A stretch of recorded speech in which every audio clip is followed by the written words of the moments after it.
الحمد لله وكفى وسلام على عباده الذين اصطفى اما بعد فاعوذ بالله من الشيطان الرجيم بسم الله الرحمن الرحيم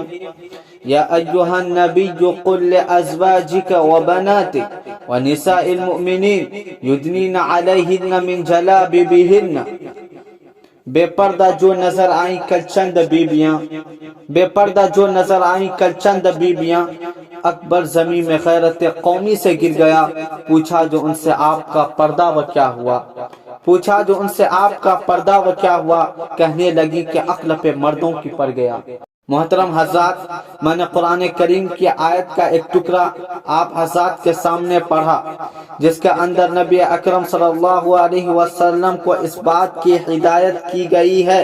کہ اے نبی اپنی بیویوں اور اپنی بیٹیوں اور تمام مسلمانوں کی عورتوں کو اس بات کا حکم دیجئے کہ اپنے اوپر تھوڑی سی چادریں لٹکا لیں، یعنی کلام اللہ شریف کی اس آیت میں پردہ کا حکم نازل ہوا ہے۔ قرآن پاک کی ایک دوسری آیت کا ٹکڑا ہے وَلْيَضْرِبْنَ بِخُمُورِهِنَّ عَلَى جِيُوبِهِنَّ کہ عورتیں اپنی اوڑھنیوں کو سینوں پر ڈال لیا کر۔ اس آیت سے بھی پردہ کی جانب اشارہ ہے۔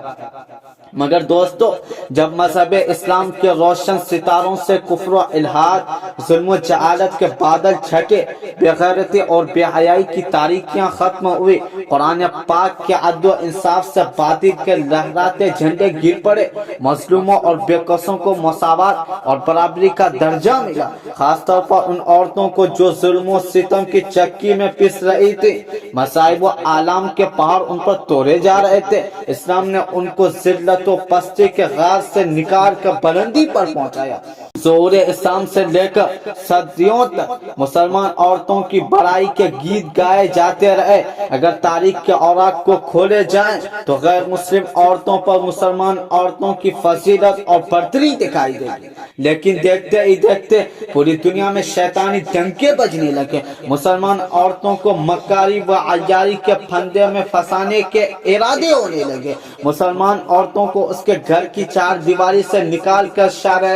عام پر بدنام و رسوا کرنے کی انت تک کوشش کی گئی، اسے شمع محفل بنا کر درندہ صفت انسانوں کے حوالے کیا گیا، پردہ کی مخالفت میں لاکھوں صفحات سیاہ کر دیا گئے، ان کی صرف ایک ہی صدا تھی کہ پردہ کے گریبان کو چاک اور ریزہ ریزہ کیا جائے اور عورت کو بے حیا چھوڑ دیا جائے، وہ جو چاہے گل کھلائے۔ چنانچہ خواہشات کے ان پٹھوں کی آرزویں پوری ہوئی اور انہوں نے آہستہ آہستہ مسلم خواتین کو بہکا لیا، اور مسلم عورتوں نے بھی پردہ جیسی عظیم نعمت کو پیٹ پیچھے ڈال کر مردوں کے ساتھ کاندھے سے کاندھا ملا کر چلنا شروع کر دیا۔ پھر نہ پوچھئے کہ اسلامی معاشرہ کن کن خرابیوں سے دوچار ہوا، کتنی مصیبتوں اور آفتوں کا سامنا ہوا، بدکاری و زناکاری عام ہوتی چلی گئی، مکانوں اور دکانوں، بستیوں اور بیابانوں میں برائیاں ہی برائیاں نظر آنے لگی۔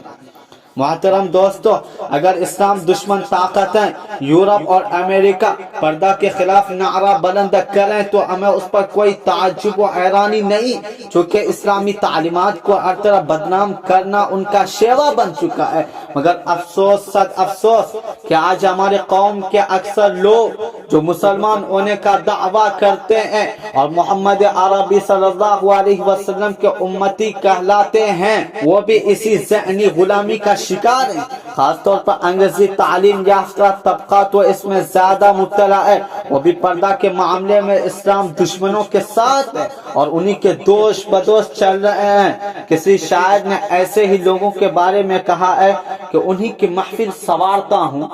انہی کی محفل سنوارتا ہوں، چراغ میرا ہے رات ان کی، انہی کے مطلب کی کہہ رہا ہوں، انہی کی مطلب کی کہہ رہا ہوں، زباں میری ہے بات ان کی۔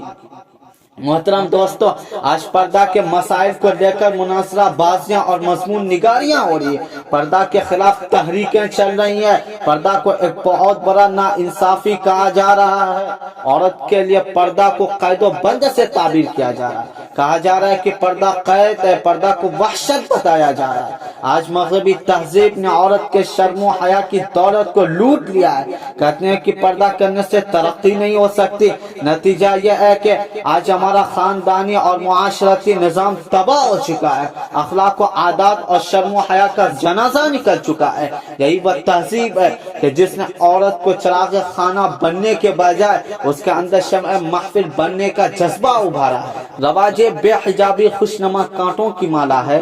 رواج بے حجابی خوشنما کانٹوں کی مالا ہے، نئی تہذیب سے ہوشیار یہ تاریخ اجالا ہے۔ یہ اس یورپ اور امریکہ کی دین ہے کہ نوجوان لڑکیاں باریک سا دوپٹہ گلے میں ڈال کر اور چست اور باریک لباس پہن کر کھلے عام گھوم رہی ہیں۔ میں اپنی ماں اور بہنوں سے کہنا چاہتا ہوں کہ ہماری کامیابی کفار و مشرکین اور عیسائیوں کی باتوں میں نہیں، بلکہ ہماری کامیابی و کامرانی خدا وحدہ لا شریک اور رسول اکرم صلی اللہ علیہ وسلم کے بتائے ہوئے طریقے اور اسلامی احکامات کے اندر ہے۔ ہمیں عقل کا چراغ گل کر کے نفس کے پیچھے بھاگنے اور مغرب کی بد تہذیب عورتوں کی نقل کرنے کی ضرورت نہیں۔ ہماری ہدایت قرآن و سنت کے بتائے ہوئے طریقے میں ہے۔ اسلام کے پاسبانوں حضرت اسماء رضی اللہ تعالی عنہا حضرت عائشہ رضی اللہ تعالی عنہا کی بہن ہے اور نبی اکرم صلی اللہ علیہ وسلم کی سالی ہیں۔ ایک بار باریک کپڑا پہن کر حضور صلی اللہ علیہ وسلم کے سامنے آ گئی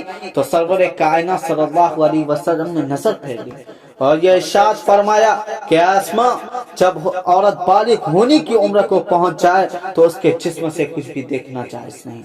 سوائے اس کے چہرے اور ہتھیلیوں کے۔ اس حدیث سے اس بات کا صاف پتہ چلتا ہے کہ باریک کپڑا پہننا بھی پردہ کے خلاف ہے۔ انسان کے چہرے پر خوبصورتی سے جڑی ہوئی یہ دو آنکھیں نفس کی سب سے بڑی چور ہیں۔ دل و دماغ کے تمام وساوس کی جڑ بھی یہی دو آنکھیں ہیں۔ دلی جذبات اور قلبی احساسات کی ترجمان، عشق و محبت کے تمام عہد و پیمان باندھنے کی ذمہ دار یہی دو آنکھیں ہیں۔ فتنہ و فساد کی ابتدا عام طور پر انہی سے ہوتی ہے، اس لیے رب ذوالجلال نے نہ صرف عورتوں کو بلکہ مردوں کو بھی نگاہ نیچی رکھنے کا حکم دیا، جیسا کہ کلام پاک میں آیا ہے قُل لِّلْمُؤْمِنِينَ يَغُضُّوا مِنْ أَبْصَارِهِمْ وَقُل لِّلْمُؤْمِنَاتِ يَغْضُضْنَ مِنْ أَبْصَارِهِنَّ۔ محترم دوستو، آج ہماری ماں اور بہنوں کو چاہیے کہ اپنے گریبانوں میں جھانک کر دیکھیں کہ پردے کے حکم پر عمل نہ کر کے اللہ اور اس کے رسول کو راضی کر رہی ہیں یا اپنی عاقبت کو خراب اور اسلامی تعلیمات کو پامال کر رہی ہیں۔ فخر موجودات محمد رسول اللہ صلی اللہ علیہ وسلم کے ازواج مطہرات قیامت تک آنے والے مسلمانوں کی مائیں ہیں، ان کو بھی پردہ کا حکم تھا، ان سے بھی پردہ کو ختم نہیں کیا گیا۔ تو آج ہمارے لیے اس بات کی گنجائش کیسے ہو سکتی ہے کہ بے پردہ گلی کوچوں میں گھومتی پھریں، بے لگام گھوڑی کی طرح جہاں چاہیں جائیں؟ اسلام کے پاسبانوں، عورتوں کی تمام ذمہ داریاں ہمارے سپرد ہیں کہ ان کو بے حیائی و بے غیرتی کے بھور میں پھنسنے نہ دیں، عریانیت اور ننگے پن کو معاشرہ سے دور رکھیں، ان کو اسلامی معاشرہ اور اسلامی قوانین سکھائیں اور شریعت مطہرہ کے سانچے میں ڈھلنے کے طریقے بتائیں۔ اگر آج ہم نے ان کو گناہوں سے برائیوں کے دلدل میں پھنسنے دیا تو کل قیامت میں ہم خدائی گرفت سے بچ نہیں سکیں گے۔ خدا وحدہ لا شریک سے دعا کیجئے کہ وہ ہمیں اسلامی احکام اور اسلامی تعلیمات پر چلنے کی توفیق عطا فرمائے اور ہمارے معاشرہ کو اسلامی معاشرہ بنا دے۔ آمین ثم آمین۔ وآخر دعوانا الحمد للہ رب العالمین۔